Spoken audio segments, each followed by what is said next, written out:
So kalimera mga kababayan at mga subscriber ko, kamusta po kayo?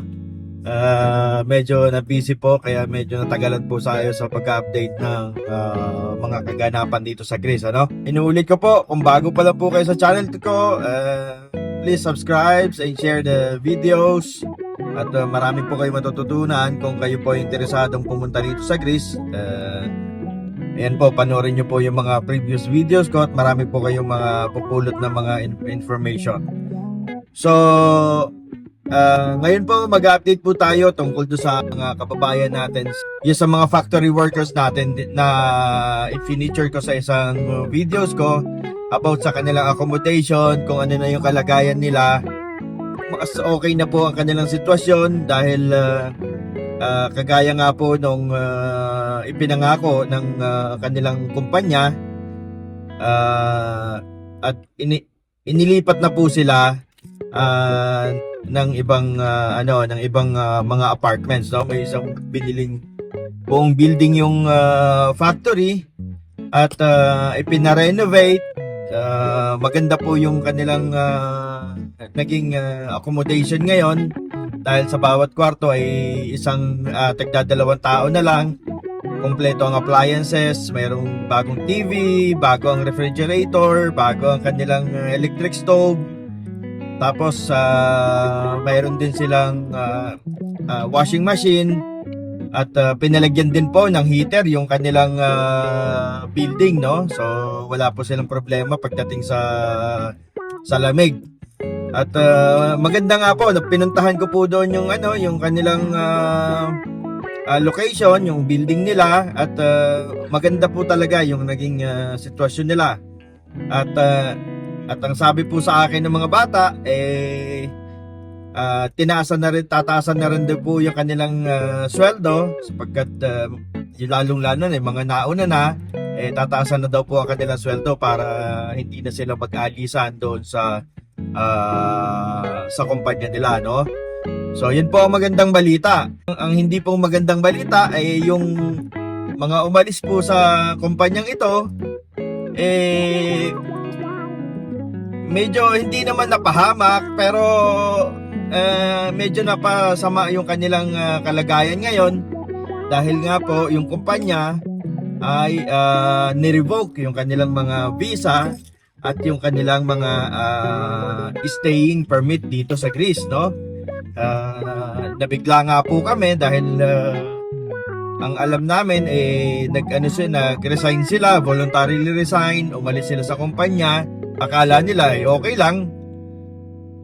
Pero ang naging resulta po hindi po maganda kasi dahil ang kinalabasan po nila ay naging illegal po sila ngayon dito. Medyo mahihirapan silang ayusin ang kanilang papel dahil ni-revoke nga po ng kumpanyang nag-imbita or kumuha sa kanila dito sa Greece. At yung iba nga po lumipat ng ibang European countries, gusto nilang bumalik dito. Kaya lang ang problema, hindi na po sila makabalik dito dahil nga po na-revoke na yung kanilang staying permit. Kasi pag pumasok sila dito, mache-check po sila sa immigration. Baka sa immigration pa lang ay harangin na sila at magiging resulta po nun ay ma-deport sila sa Pilipinas. Kaya in-advise ko po sa kanila na wag na po munang bumalik at magstay na lang po doon sa pinuntahan nila. Anyway, meron naman silang trabaho doon. Medyo nahirapan nga lang sila dahil mahaba ang oras. Ayun po ang naging sitwasyon nila. Hindi ko lang po alam kung ano yung mga naging status ng kanilang mga papeles ngayon doon.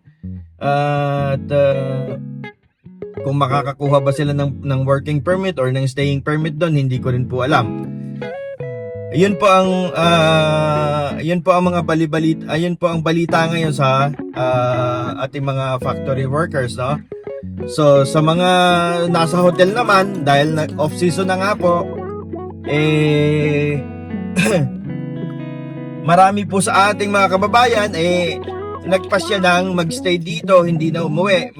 Marami din pong umuwi at mga uuwi pa, no, bago mag-open na ulit ang season. yung mga nagstay dito may nahanapan naman po sila ng trabaho ng kanilang agency. Mayroong mga nagtrabaho sa farm or sa packaging companies.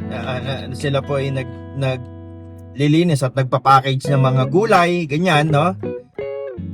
Meron din pong mga sumabak sa farming, sa pagha-harvest po ng olives, pag-harvest ng mga prutas, like orange, mga ganyan, kasi season ngayon ng mga orange dito tsaka mga mandarin, no? Yun po, doon po sila napapasok. So, yun na lang, hihintay na lang po nila yung bagong season bago sila bumalik sa kanilang mga trabaho sa hotel. Yun lamang po for today, no? At kung may mga katanungan po kayo, free naman po kayo na mag-send ng message sa akin sa Facebook man or sa YouTube, no? At itatry ko po na sagutin yung inyong mga katanungan.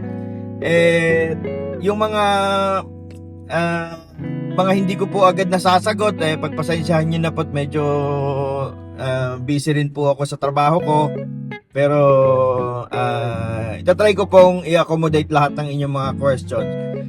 Ayun lamang po. At itong bumuli, si Rafaelo, nagpapaalam mula dito sa Greece.